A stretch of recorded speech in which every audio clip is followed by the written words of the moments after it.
Good evening. Welcome to the first Episcopal Divinity School at Union's public event for this first fall semester. Thank you all so much for joining us.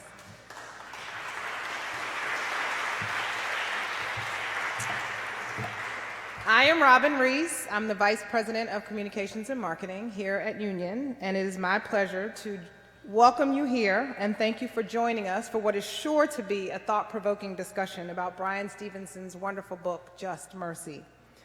This book was the first community read book selected by EDS at Union and was required summer reading for all of their incoming Anglican Studies students.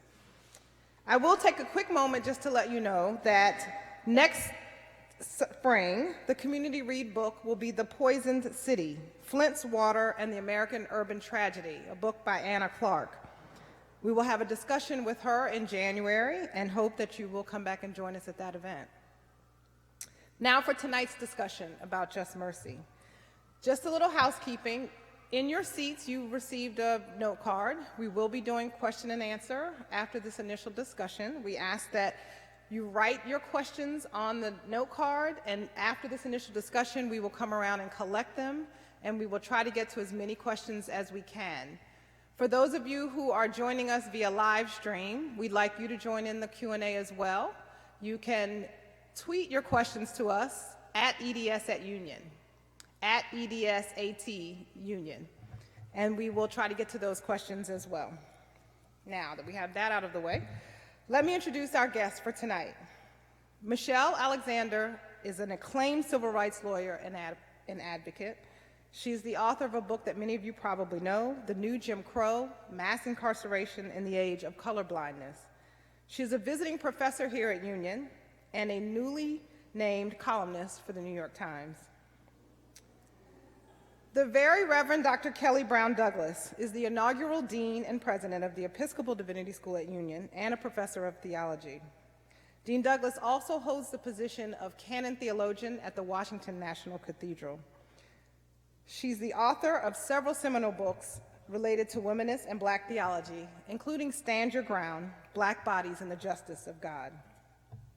With both of their focus on injustice in the prison system and in society, specifically for Black people, Dean Douglas and Professor Alexander will surely bring a unique perspective to our discussion tonight. And now I'd like to welcome to the stage Reverend Dr. Kelly Brown Douglas and Professor Michelle Alexander.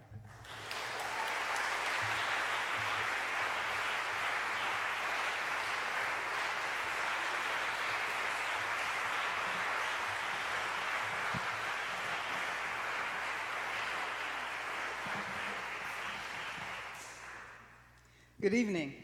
It is good to be with all of you all, and thank you for being here with us, particularly on this rainy evening in New York City. And I thank you, Michelle, for joining us for this conversation about Bryan Stevenson's book, Just Mercy.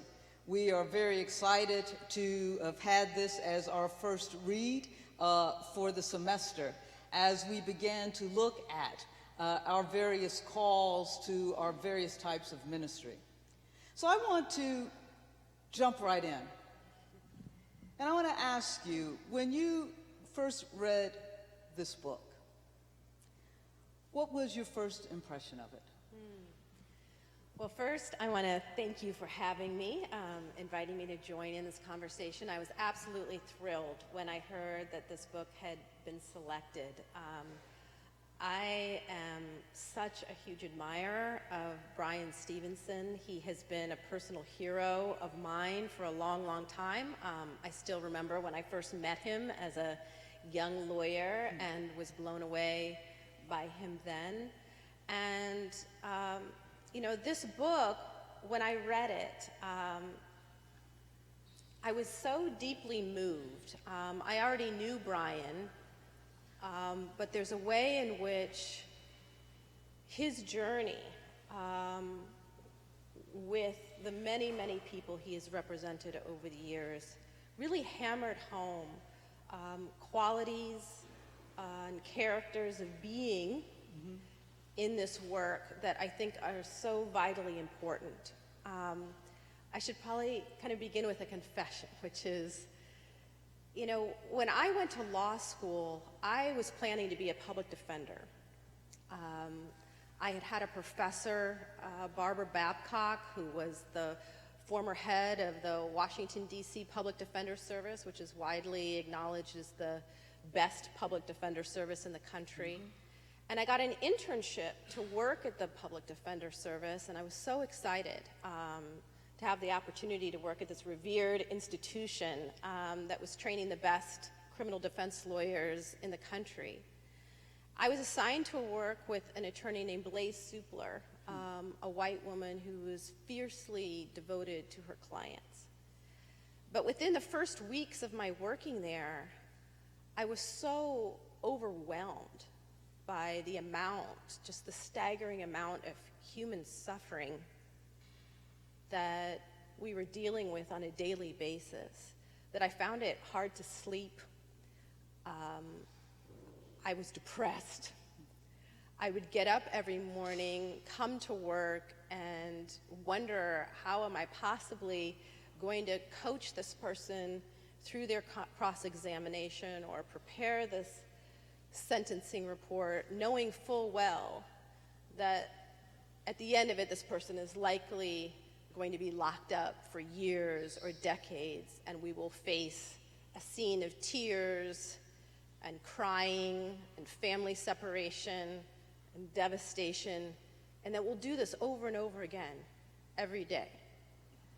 I remember clearly us working on a case for an elderly man who had been accused of robbing a woman of her groceries. And he had a number of prior offenses. He was an alcoholic, and we knew, because DC had recently passed a mandatory sentencing law, that he would likely spend the rest of his life in prison if he was convicted. And he couldn't take a plea bargain because the prosecutor was offering no less than 20-odd years for the crime of stealing some groceries. So we had to take him to trial.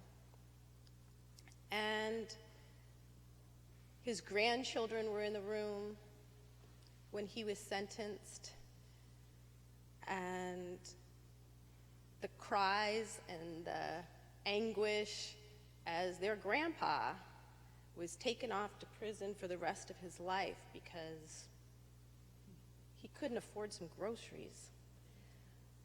I went back to my little apartment and I was like, I can't do this. I need to try to figure out a way to change this system. I can't just show up every day and deal with this kind of pain and suffering and feel that there's nothing that I can do to stop it. And when I read Bryan's book, I was so taken by his capacity to show up and be present for the suffering and profound injustice day in and day out. There's a scene in the book where he has to witness the execution of a client that he's come to know and care about. And he's in the waiting room before the execution is scheduled to begin, and trying to support the family as well as the condemned man who he had represented for years. And then as he watches this man literally fry to death on the electric chair, he leaves, and on his way home he says he feels energized, more determined in this fight than ever before. Now that was an emotion I wasn't capable of mustering when I was at the Public Defender Service. And it's a quality of character that I deeply admire, and over the years have really strived to develop within myself. This capacity for showing up day in and day out, being present for other people's suffering, and rather than being defeated personally by the overwhelming injustice of the system, finding some way for that injustice to energize you, to fill you with greater determination for the next day's fight. So it is really that quality of Bryan's that I admire the most, and I think it's what stood out for me personally from the book, because I know what it takes to do the kind of work that he's been engaged in, and I hope that all of us, in our own way, no matter how we are called to serve,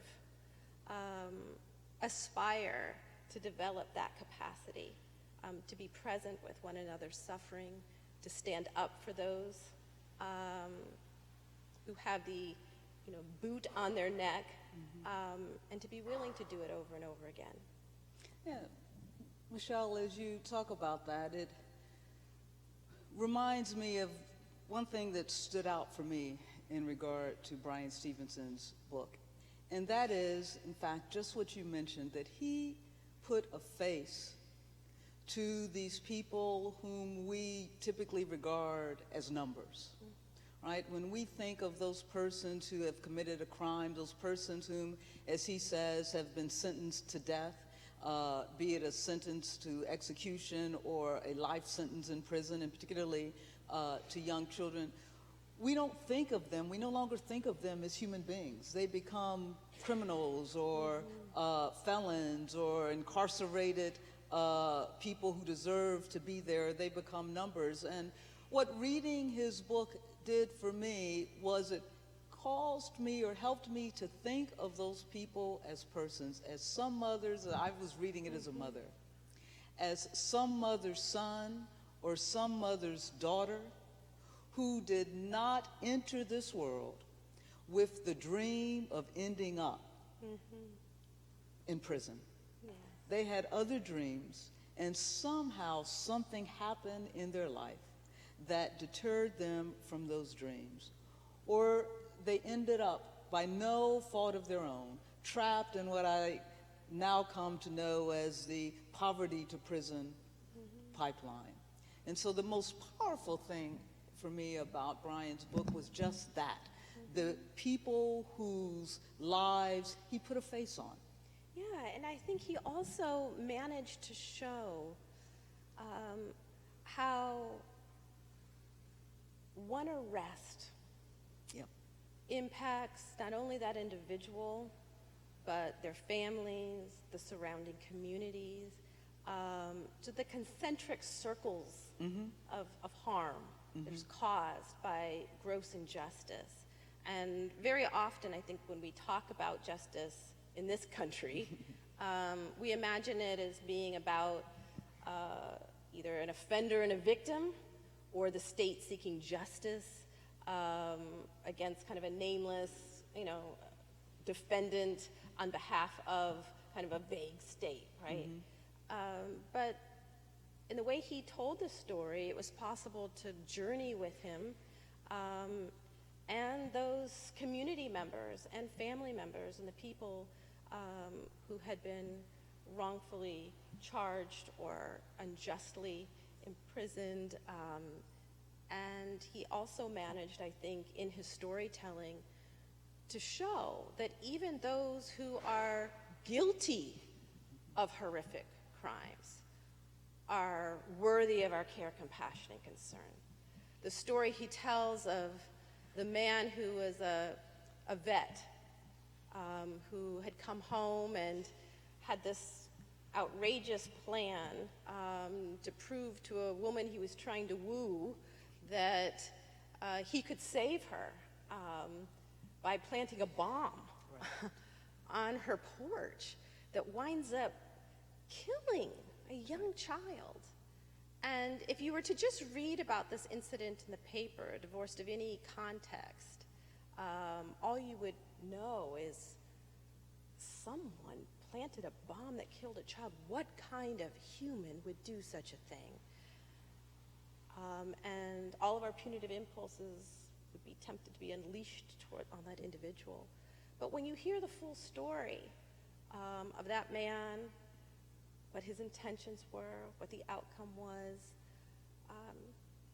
suddenly you're able to muster compassion, even for someone who's guilty of such a horrific crime. And in my experience,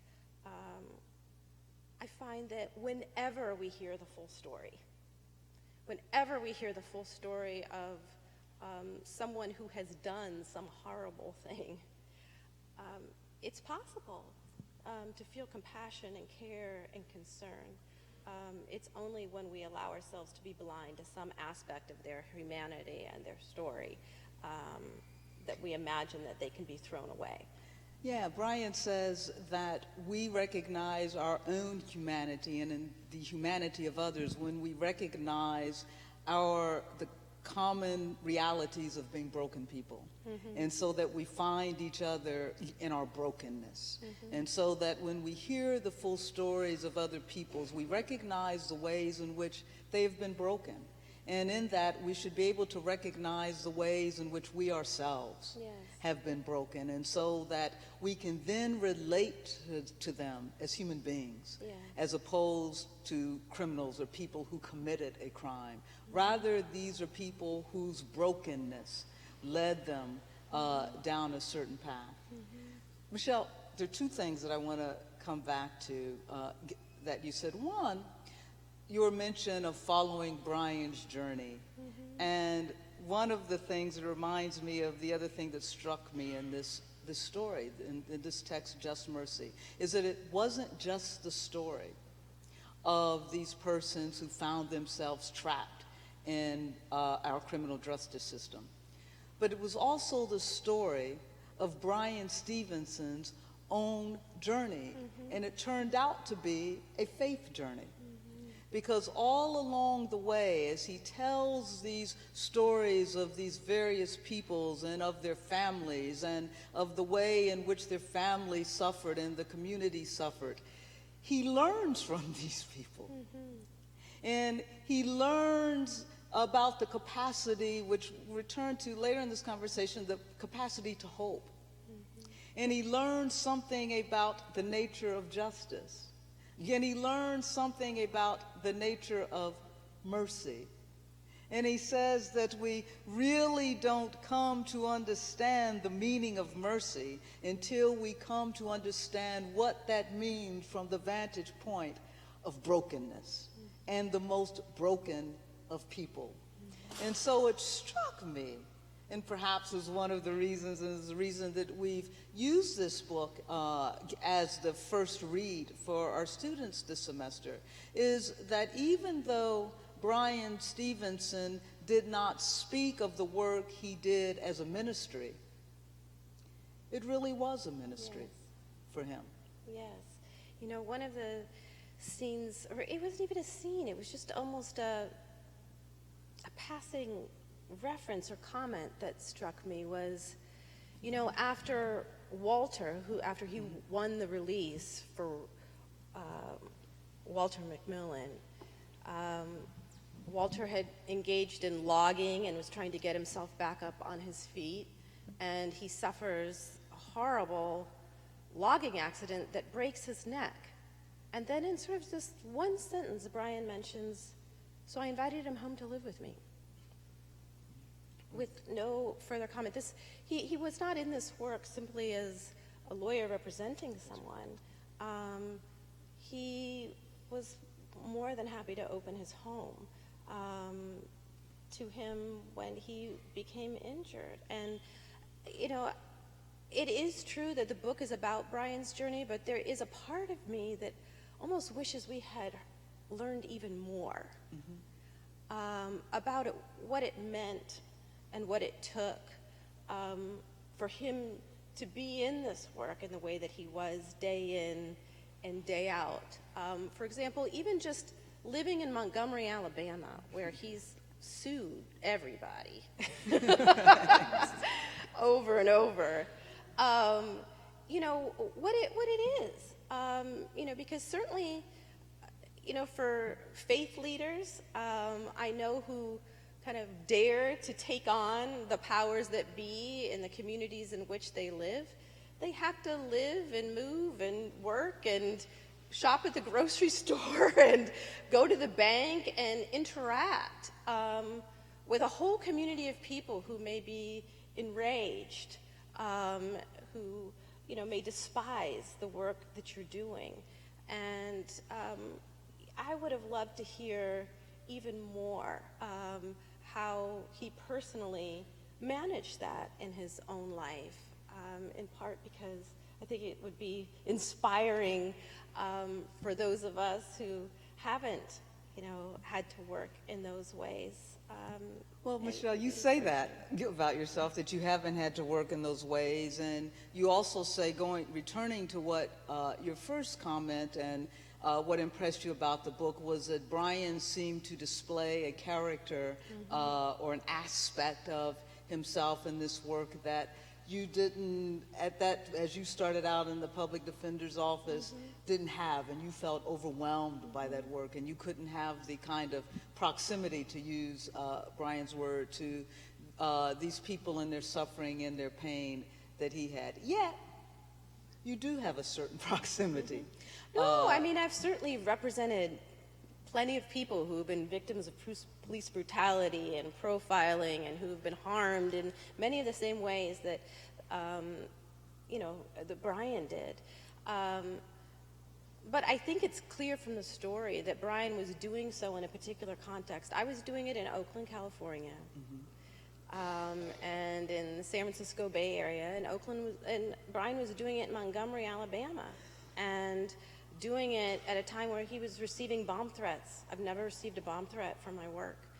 And, I just think that the way in which he was in this work challenges all of us to consider kind of what sacrifices we're willing to make and how far we're willing to go in the struggle for justice. And, that's what I find particularly inspiring about Bryan and what he shared in this story. But it also reminds me, even as, yes, your work and the way in which you engage and are proximate with people who find themselves on the underside of the criminal justice system is different from Bryan's. And what that reminds me of is that the work that both of you do is important, and that we're called to different roles in different ministries. Right. That's absolutely right. And I don't think everyone needs to be Bryan, and not everyone needs to be engaged in, certain types of work. I think part of my own journey has been figuring out the kind of work that I feel called to and the way I can make a contribution, and that impatience and urgency I felt to change the system and not merely be representing people within it, I think was a healthy urge. I don't regret the choice that I made. But I just wanted to underscore the quality of character that Bryan has brought to it. But I think the reason why he did not make that the focus of the story is because he used the book as a vehicle for sharing in such a compelling fashion the stories of others, and for illustrating through their stories and experience how unjust and how rigged, thoroughly rigged, our system is. One of the more powerful aspects of it is just how you see it. He's fighting these cases for years, and sometimes he wins and sometimes he loses. But what it takes, like at the end of Walter's trial, where everybody seems happy that finally this wrongfully convicted man is being freed, and there's this jovial atmosphere, and even the clerks and the bailiff are, happy to see Walter go, and he feels compelled to make the statement, that it should never have taken these years of litigation, and I should never had to fight so hard to free an innocent man. So you talk about the system as being so completely rigged, and in so many ways, yes it is, but it's a system that is built on the foundation of retributive justice, of punishing people for the harm they've done or the perceived harm that they've done. It's not a system that recognizes the harm that has been done to people. And it's not a system that tries to restore them to a sense of wholeness. And hence it's not a system that's based on the notion of restorative justice. How do we move from this system that is built on retributive justice to a system that is built on restorative justice? Or do you think we can?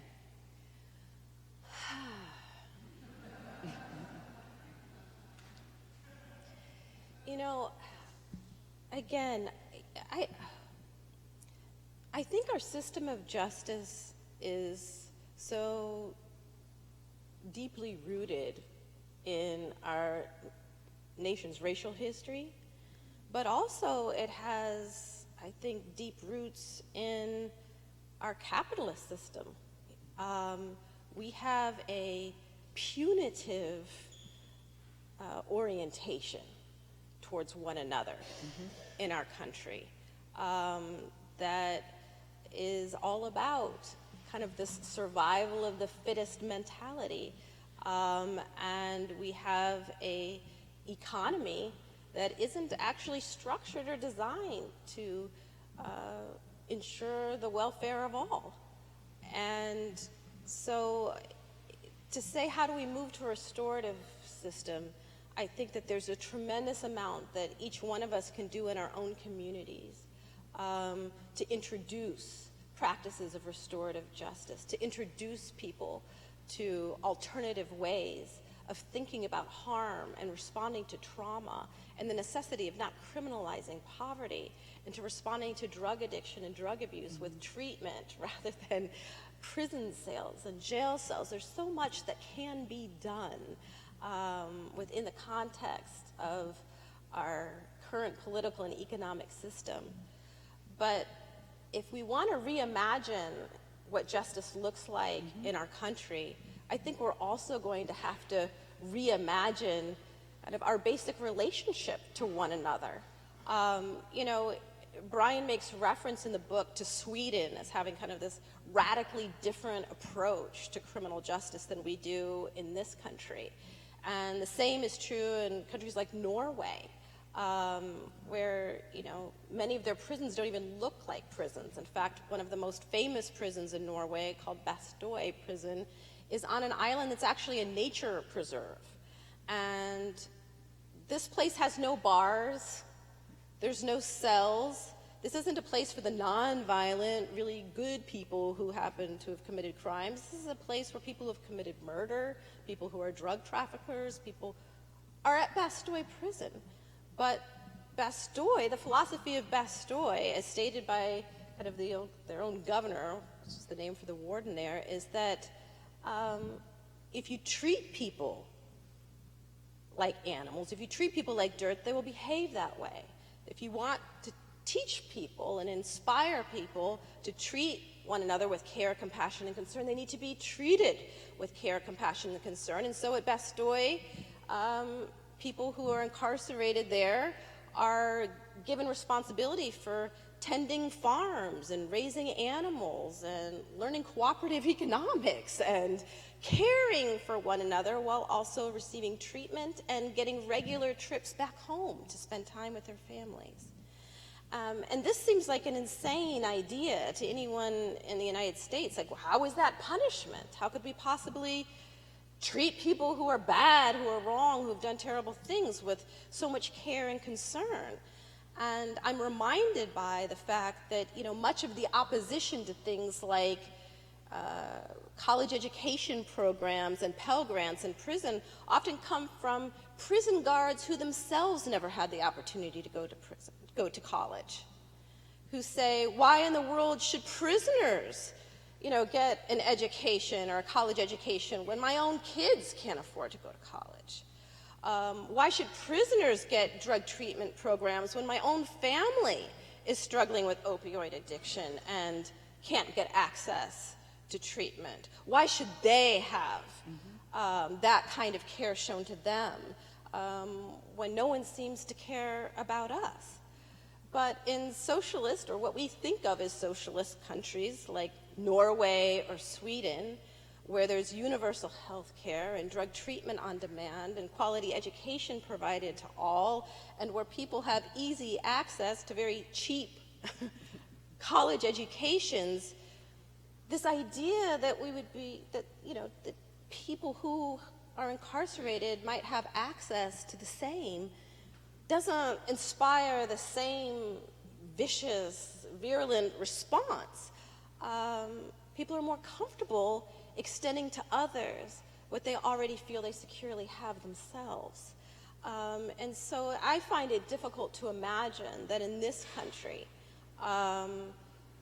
where so much of the punitiveness that exists, not just in Montgomery, Alabama, but throughout our criminal justice system, is traceable to a backlash against the Black freedom struggle and the civil rights movement and the get tough mentality those movements inspired. But also, we live in a country where huge numbers of people feel that despite their best efforts, they can't get health care, they can't get drug treatment, they can't send their kids to college, they can't. Why should those who have done wrong have access to more care than ourselves? So I think we have to reimagine not just our justice system in isolation, but appreciate that our justice system itself is a reflection of the larger values that animate our economic and political systems. Yeah, and I think we have to, at least, to use your word, reimagine who we are and who we're called to be as human beings. Mm-hmm. And for me, I think this becomes one of the central roles of our faith communities and of our faith leaders, that somehow our voices have to be heard more on the public square, to begin to change the narrative and the way in which we see one another. Mm-hmm. And much of what you said, you talked about how we look at those who find themselves on the underside of the criminal justice system as the other. Mm-hmm. And even prior to becoming engaged in the criminal justice system, we see people who are different from ourselves as others, or people with whom we are in competition with. And that's this capitalist mentality that you speak of, as opposed to seeing people as human beings and seeing ourselves and them, and refusing to withhold from another that which we would not want withheld from ourselves. Instead, we look at the other and decide that we need to withhold from another that which we want for ourselves. Otherwise, we won't get that. Yes. Bryan Stevenson takes it a step further.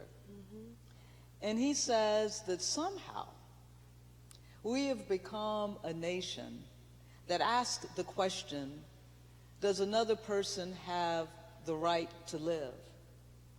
As opposed to a nation that asks the question, do we have the right to kill? Yes. How do we move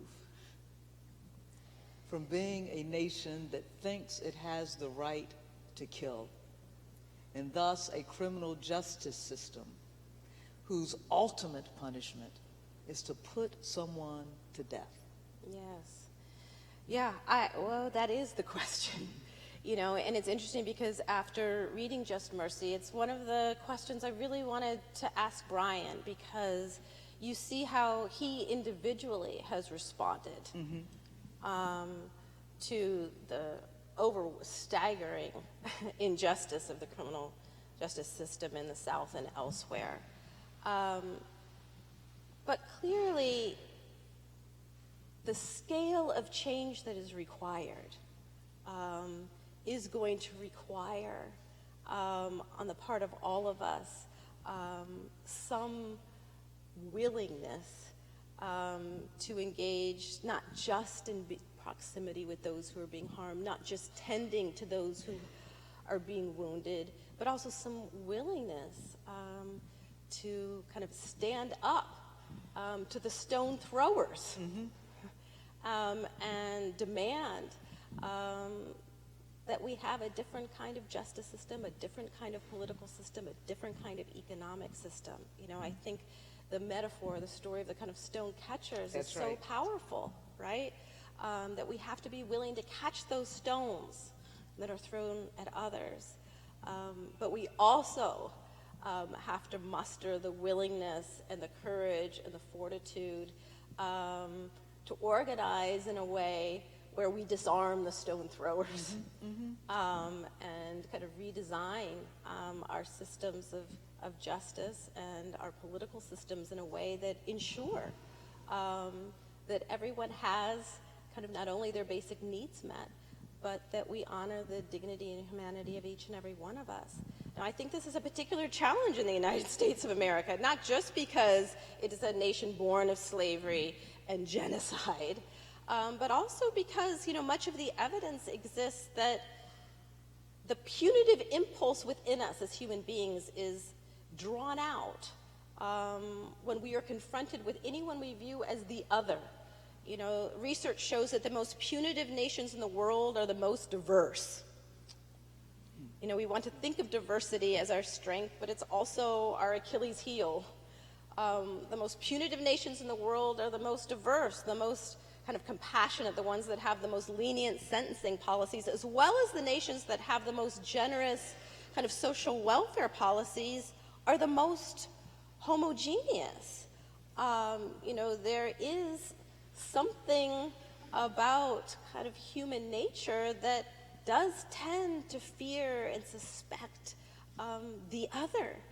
And so the real question that we're faced with in this nation is not only how do we face our history and tell the truth about it and move out of the collective amnesia that so many are afflicted with.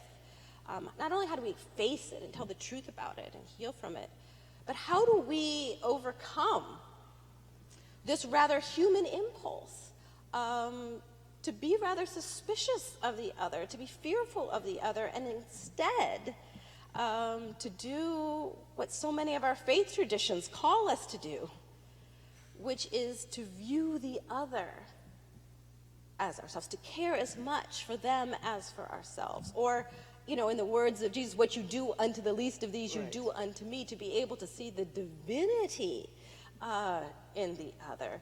That's the real challenge that is presented to us today. And that's why I think Bryan really focuses in on these individual stories. Because for him, the challenge is to get us to recognize our mutual vulnerabilities. And it is in recognizing our mutual vulnerabilities that we began to see our common humanity, right? No one comes into this world, I think, with the goal of becoming a criminal. No one comes into this world... Well, we're all criminals. I mean, we've all broken the law. Right, that's right. Only some of us get caught. Only some of us get caught, right. And how many of us have done things that, wow, we should have ended up in a different place. And so it's almost sometimes by the luck of the draw, right? And so that's what Bryan Stevenson, it seems, calls us to recognize, that we are really all the same. We are all vulnerable. We all have frailties. We all, just as you say, have done things that we ought not to have done. But by the dint of certain circumstances, we don't end up facing the full penalty that others have to face. And so he calls us to recognize our own brokenness. Yes, and storytelling is the one way in which people, throughout the ages have come to understand one another and to open their hearts to one another. In fact, there's a huge body of research that supports that. There's a book on that particular point called The Political Brain, which shows all of this research that shows it doesn't matter how many facts, figures, data you can marshal in support of your argument. Unless you're able to tell a story that connects to the values and kind of worldview of those you're trying to persuade, you aren't going to change anyone's minds, and you certainly won't reach their hearts. It's actually hearing other people's stories that allows us to connect to their humanity and to imagine for a moment that perhaps someone else's perspective or worldview might have something to teach us about our own. There's something else about these stories that Bryan told that stuck out for him and that stuck out for me in the narrative. And that was brought to mind even as you talked about having the sort of courage and whatever it is that takes one to fight against a particular system, and in this instance, our criminal justice system. And that thing for Bryan was hope. That if you don't have hope that something can change, you are likely not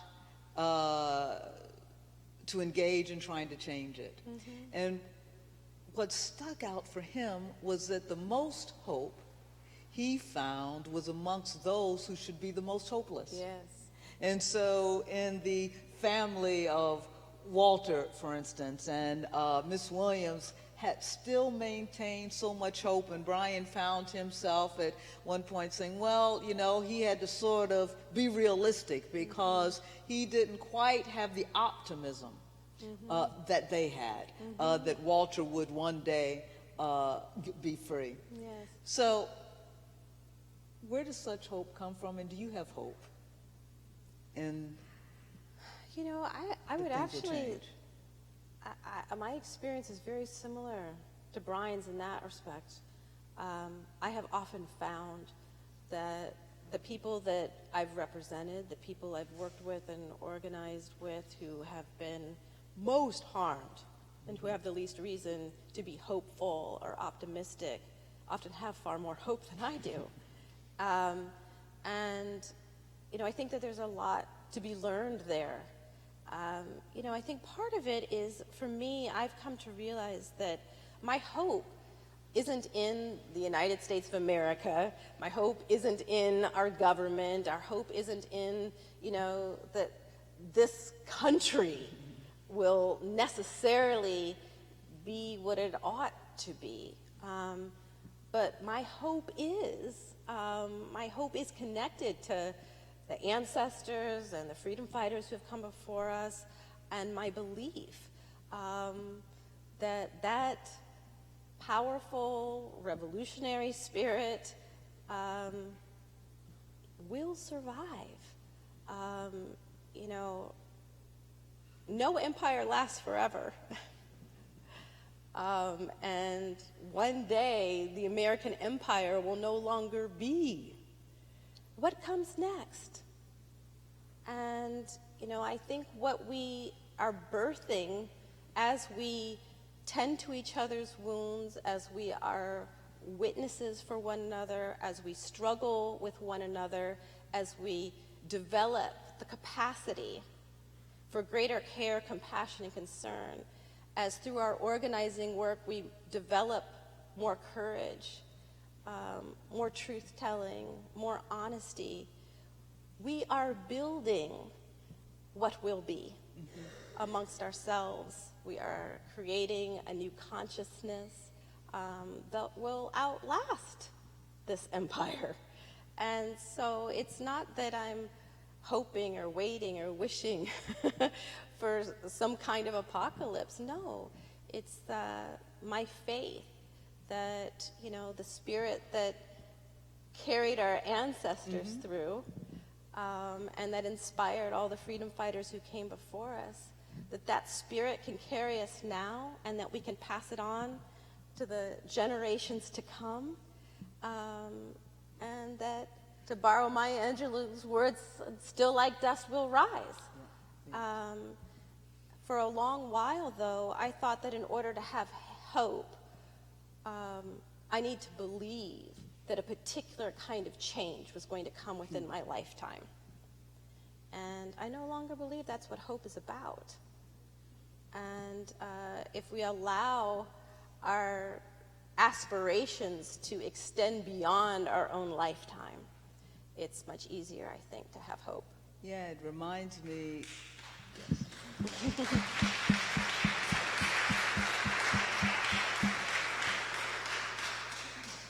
Yeah, I was going to say, Michelle, as you say that, I think of our ancestors, and I think of always those who were born in slavery and never, ever had a dream that they would ever be free. yet they consistently fought for freedom. But it wasn't their freedom that they were fighting for, yet it was a freedom that they knew would be. And to me, that's the source of our hope, right? I'm looking at Robin, and she tells us that we need to begin to take questions from the audience. So, those of you who have no cards and have questions, once you write your question on the card, if you will raise your hand up and it will be picked up by someone and brought here to ask a question. We do already have a question on Twitter from John M., who asks, what does the book suggest about what it means to be both a person of faith and a citizen, a professional in this society? Can you take that one? And they didn't say, that's for Michelle. Yeah. I think that's, in fact, where we just left off, that because one is a person of faith, the source of hope becomes that very faith, the very faith that indeed the injustices of our world, the injustices of our society, the injustice of a criminal justice system itself will not have the last word. And I think that that's indeed what faith is all about, knowing that there is something beyond the very injustice that one sees. And so that's what, whether or not, for instance, Bryan Stevenson named it as faith, he certainly talked about the faith of those who he worked with, the faith of the communities and the clients with whom he worked. And their faith was born from the reality of belief that indeed there was a greater justice than the justice that, or the injustice even, that they were encountering. And so you say, what's the role of faith and what we do? I think it's that thing that keeps us going and that keeps us indeed engaged in the struggle to change the way things are. We have a question for Michelle this time. What is your take on the recently passed Raise the Age law, and how would you describe it in the context of the new Jim Crow as we think about the number of youth that Bryan focused on in the book? I mean, the Raise the Age law so that youth can't be tried as adults. Right. Yes, well, it just seems so beyond obvious that we should not have young people placed in adult jails or prisons.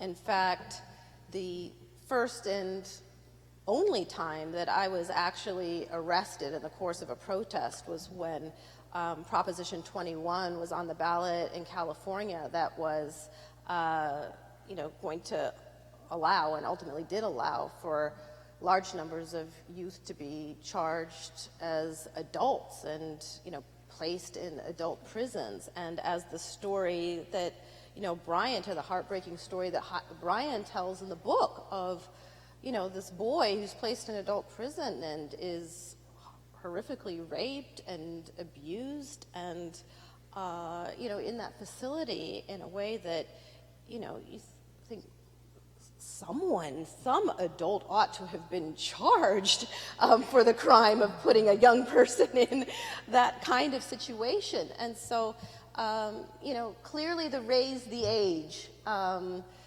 of laws are a step in the right direction. But, obviously we still have way too many people, young people who are swept into the criminal justice system and channeled into, juvenile facilities. The racial disparities of who's arrested and ultimately sent to juvenile facilities as opposed to, being allowed to be diverted and released to the, custody of their own families. The racial disparities are really astounding. So those Raise the Age laws don't address the racial bias that's still inherent in the juvenile justice system, but it does prevent some of the worst atrocities that we've seen of young people being housed in adult prisons. Can I follow up on that for a minute with Michelle? You talked about, I think you're right, that some adult has to be charged with having sentenced this young boy and sentencing other children. Yeah, it's interesting what we consider crime, right? Right, and so exactly. Right. And so, Yes. which reminds me of a story that Bryan Stevenson tells in this book of a law in Alabama that was passed, I believe, in 2006, that criminalized, in essence, mother's wombs. And so that if a mother, pregnant woman, was on drugs during her pregnancy, then indeed she can be charged with providing an unsafe environment for her child. And women, and mostly poor black women and women of color, have been charged with that in Alabama. So it leads me to ask, what are the chances of charging the state for providing an unsafe environment for children of color, Yes. i.e. poverty, etc.? Yes, yes, yes, yes.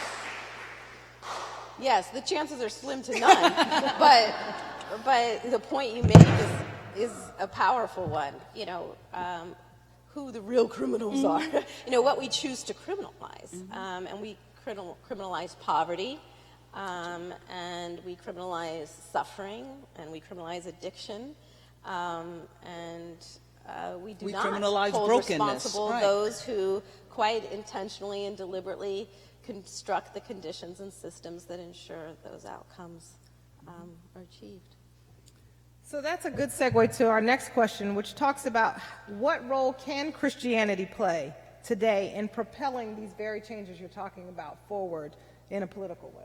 Well, my question is, like, why isn't faith and Christianity central to all of this? You know, where have churches been, right? Exactly. So, you know, that was one of my big frustrations actually in doing this work when I was directing the Racial Justice Project at the ACLU, and we were organizing around racial profiling and police violence, and where was the faith community then?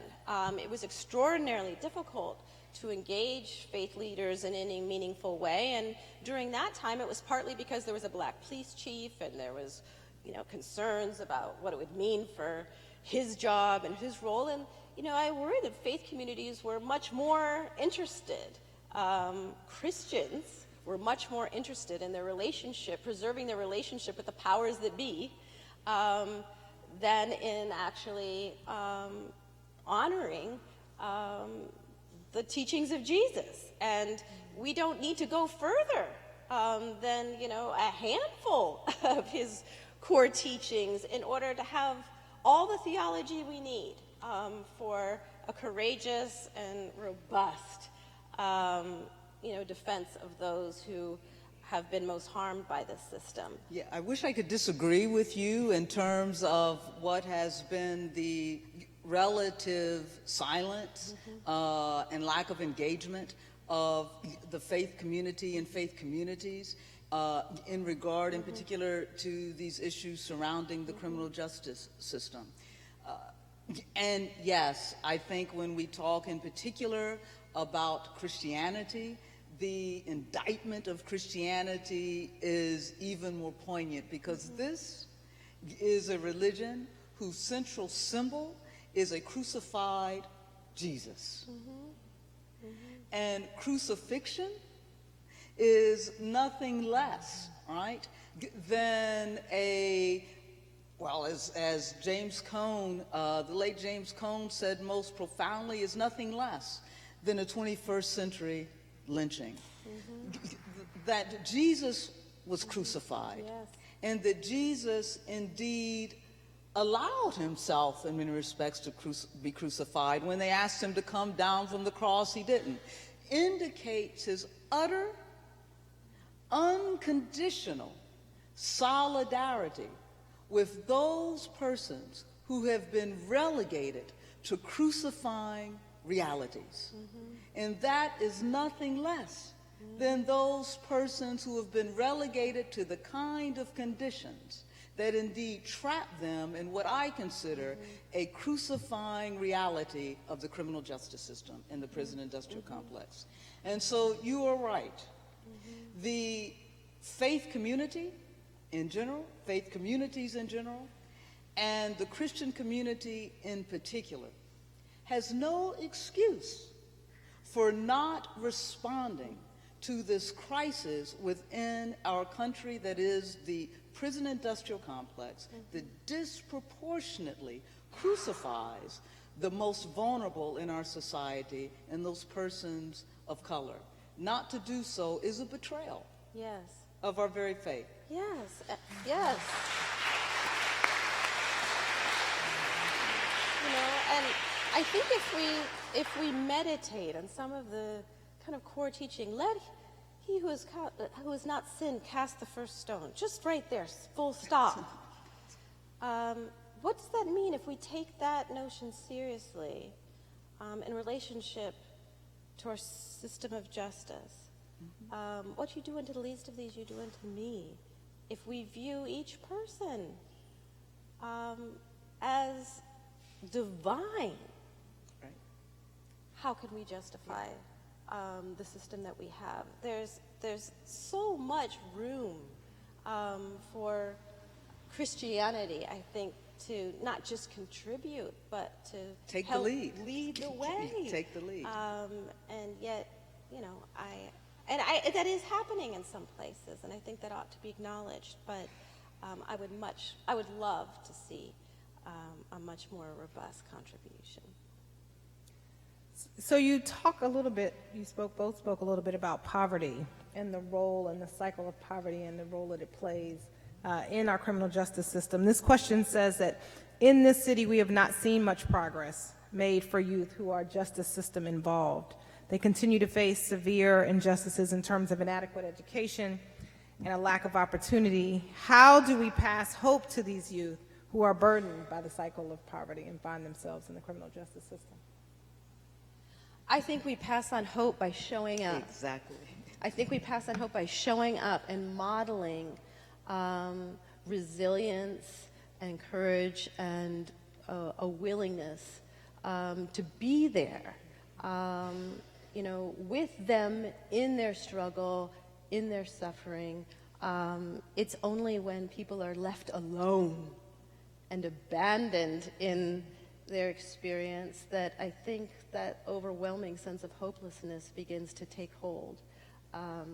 And I think many of us find it easy to talk and think about these problems, and much more difficult to use, you know, Bryan's terminology, to get proximate to the suffering and to the struggles of others. So in a practical way, this question asks, so following on that, what role does the wealthy and powerful, and then in parentheses it says those in this room, hold to address those very issues, to be proximate?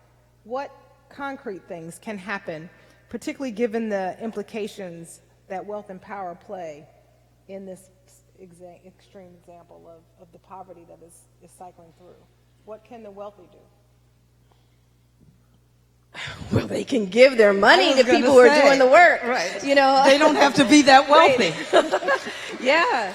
I mean, so, you know, right now there is so much phenomenal work that is being done all over this country that is terribly underfunded. Grassroots organizing, you know, trauma support and assistance for people who are returning home from prison. There are phenomenal organizations, youth-led organizations that are deserving of an enormous amount of support.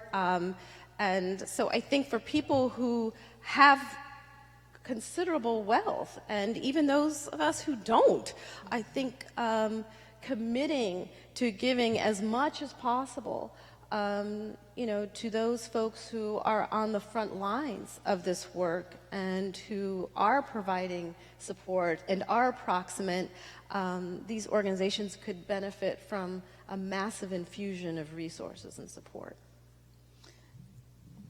I so agree with that, and I think, look, what we're talking about beyond what individuals who find themselves with an excess of wealth can do, we're talking about the need for a redistribution of wealth. Yeah. And so I won't. And to be willing to advocate it for it as a wealthy person. That's exactly what I was going to say. So I won't give up hope that wealth has completely overwhelmed the hearts and consciousness of those who have it. And so they need to get back in touch with their own core humanity and begin to advocate for, exactly as you said, a redistribution of wealth and model what that means. Because really, how much money do you need, right, to live a decent life and to have one's needs met? And I continue to go back to this thing that we all have to ask ourselves, or be guided by the thought that we will refuse to withhold from another that which we would not want withheld from ourselves. If we want food to eat, then don't withhold it from another. If we want a decent home to live in, then don't withhold it from another. If we want health care, don't withhold it from another. And so it seems to me that these are the questions that we must ask ourselves as individuals and ask ourselves as a collective. And to ask these questions demands then that we have a complete redistribution of wealth.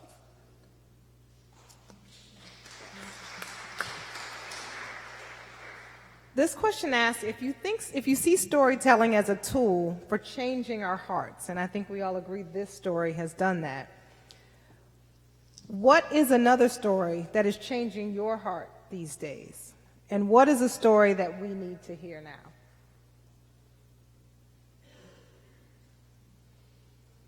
now? There's so many.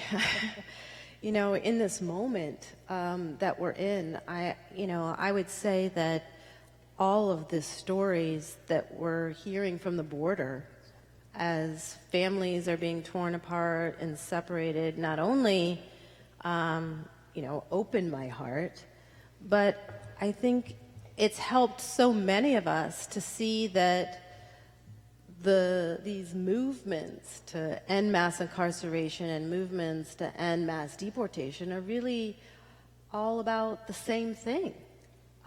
It's about whether or not we are willing to muster care and compassion and concern for those who have been labeled the other, or whether we are content to treat people, to treat human beings as disposable, to lock them up and throw them away at key, or put them on a plane and ship them out with no care or concern of what happens to them or their family members.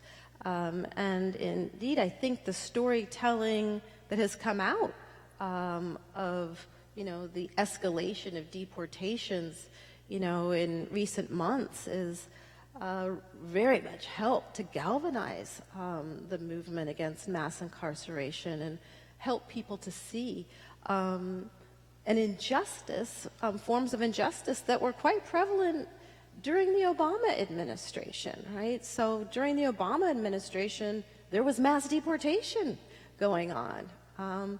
Families were, suffering as a result of family members being deported. This isn't brand new under the Trump administration. But the escalation and the way it's been carried out has led to a surge of storytelling and a willingness on the part of the media to hear and report those stories. And as a result, I think it's helped to galvanize the movement further. Let me say something or answer that question briefly, because in asking that question, it reminded me of the time this summer during the Episcopal General Convention that was held in Austin, Texas. And the convention decided to go to the Hutto Detention Center in Hutto, Texas, where immigrant women were being held. And of course, these were women who had crossed the border in search of freedom and safety. And many of those who were held at Hutto were mothers who had been separated from their children. And I remember just standing there with over 1,000 other Episcopalians, and wondering, how in the world have we come to this? And how is it that we have allowed this to happen? What kind of people are we? And I was struck by the fact when I was standing in the very hot sun of that place that was nothing less than a prison, that we had to do more than pray. We had to figure out a way to recover our humanity, because it was not those people locked in those detention centers whose humanity was at stake. It was our humanity. And so that's what moves me.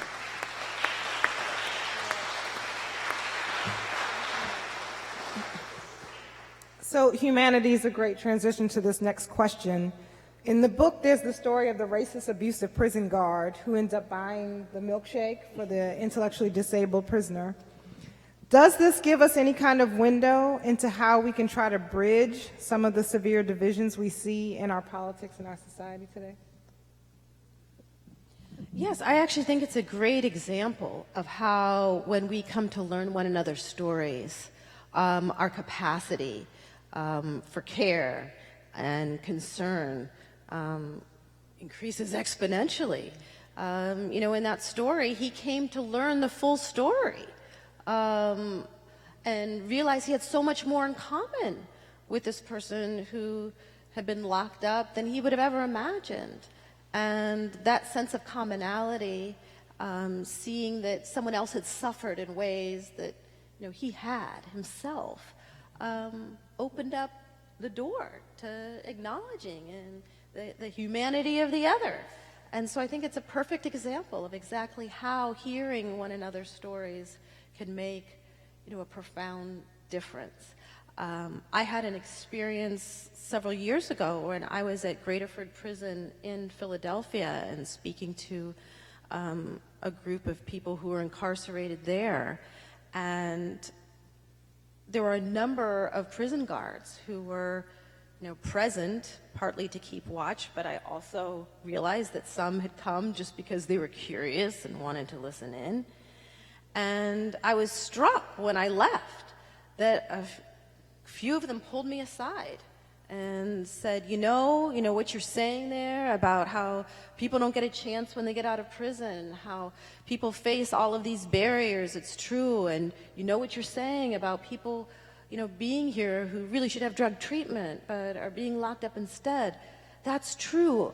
I have a cousin who's in prison. I have, a loved one behind bars. And immediately became clear that so many of the prison guards themselves had family members in prison, and that there was a way in which they could hear some of the stories of people who've been locked up and locked out, and actually have some empathy and care and concern when given sort of a safe space to do it. So I think there's a tendency to imagine that there's a larger gulf between us than actually exists. And I think the story in Bryan's book is a perfect example of how people being given the opportunity really to hear one another can actually make a world of difference. What advice would you give, or what advice do you have for a young African-American male who has been the victim of mass incarceration?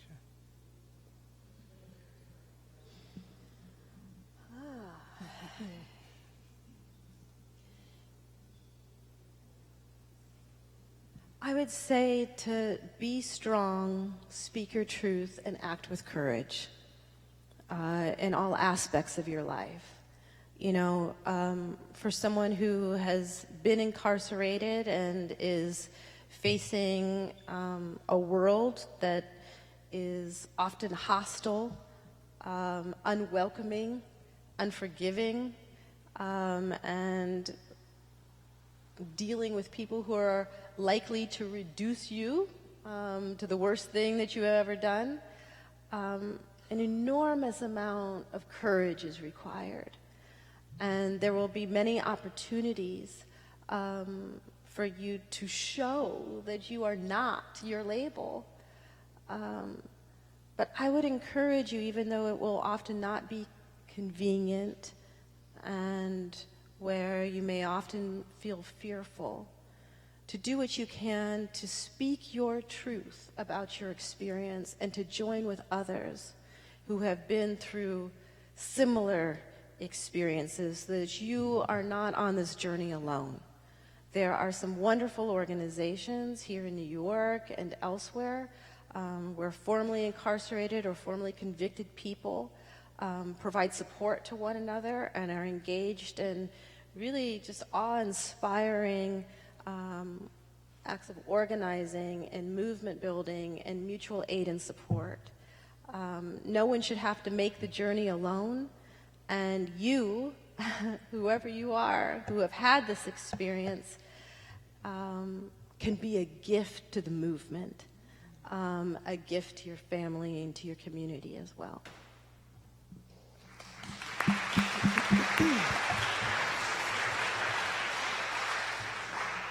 In Bryan's book, there were so many levels to the injustices that were faced by those who were accused of crime, from inept or no investigations to rigged jury selection to judges who sought more to curry favor than to actually do justice in their roles. And the question is, how do you see the effect of the conservative judiciary appointments that could be made by this current administration affecting incarceration on a long-term basis? It's disastrous. It is. It's disastrous. I think many people don't realize how much injustice kind of happens at a procedural level. The kinds of decisions that will never make the news, that will never be reported in the paper, procedural hurdles and ways of, as Bryan describes in the book, granting immunity to certain kinds of officials, prosecutors and judges, making them immune from lawsuits, and granting the police more and more authority and license in cases that may seem insignificant at first glance, but then you realize that a single court decision has just kind of opened a Pandora's box and allowed, the net to be cast even wider, sweeping more and more people into the system and eviscerating their ability to challenge their incarceration or biased police practices at every stage of the criminal justice process, from stops and searches to plea bargaining and sentencing. So yes, the current Supreme Court, poses an extraordinary challenge to criminal justice reform work today. I agree. It is disastrous, and that's why I think that the faith communities and all of us must work diligently to get out the vote, and to indeed, because the way through the civil rights movement and civil rights advancements was because we knew we had the courts on our side. We've lost the courts. And so the only way forward, or at least not further back, is to prevent new laws from being made that, if tested in the courts, will be upheld. And the only way to prevent new legislation is to overturn our local, state, and federal legislatures. And so we've got to get out the vote and then trust our constituencies to vote in a way that protects the humanity of all of us. Yes, I disagree slightly with the characterization of courts having the back of the movement during that period of time. But I do agree that voting is extremely important. And I think it's also worth underscoring that the system of mass incarceration is never going to be dismantled by a court decision. There is no Supreme Court ruling that can end mass incarceration in America. Hundreds of court decisions have helped to construct mass incarceration in the Supreme Court. But if we're going to dismantle the system of mass incarceration, that fight will have to be waged state by state, county by county, city by city. Just like Jim Crow laws existed in every state in the United States, there are a web of laws in every state and in every county that facilitate the system of mass incarceration. And the only way that we will be able to undo this system in the long run is if we are building movements and electing people at the local level, the state level, and the federal level that are capable of rolling back what we have created and helping to institute alternative forms of justice.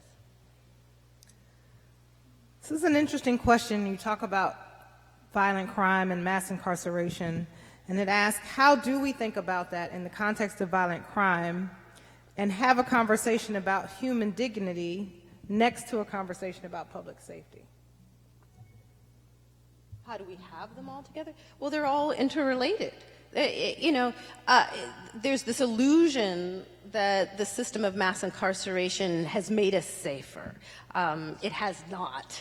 It has not, and the reason we have lower crime rates today is not because we've decided to lock up 2 million people in prisons and jails and place several more million people under correctional control. It's just not accurate. The safest communities in our nation are not the ones with the most police officers or the most prisons or the most jails. The safest communities are the ones that have the best school systems, that have the most jobs. That these are not goals that are in any way in tension with one another. And so I would hope that, as we begin to talk about building this criminal justice movement, that we ensure that it's not a conversation that is an isolation of a conversation about what's happening with our schools or what's happening with job creation and job training. We're not going to end mass incarceration, and we're also not going to address the problems of crime, including violent crime in our community, until we deal with, our communities in a holistic fashion. Crime doesn't happen in isolation. It's a symptom of communities that are struggling from poverty and trauma. There is no inherent contradiction between public safety and ending mass incarceration or creating the kinds of communities in which we can thrive in a world without prisons. I was going to ask wanted to ask a parting question unrelated to that. As we come near and we think of Bryan, I think of Bryan Stevenson's book as a call narrative in the sense that it is about his own call and his own journey. But it's also a call narrative in the sense that he's calling us to something. And so I wanted to ask you, Michelle, as you think about the book and reflect upon the stories of the book and the stories that Bryan Stevenson has told, what do you see him calling us to? I see him calling us to be energized rather than defeated by the injustices that we face. I see him calling us to greater courage and greater boldness and greater proximity to those who are most harmed in this era of mass incarceration. And so if there's anything that we take away from the book, I hope it's an even more fierce commitment to show up for those who have been locked up or locked out and be committed to stand with them, to fight with them, and to care for them, even welcoming them into our homes when necessary, in order to build the beloved community right where we are. Thank you. I think that's a good place to end. I agree. Thank you all so much. Thank you.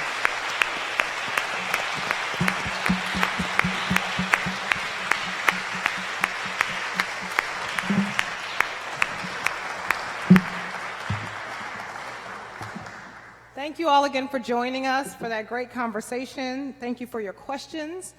We hope we will see you all back here in January to discuss the Poison City. In October, Bryan Stevenson will be here to talk about his book, October 24th.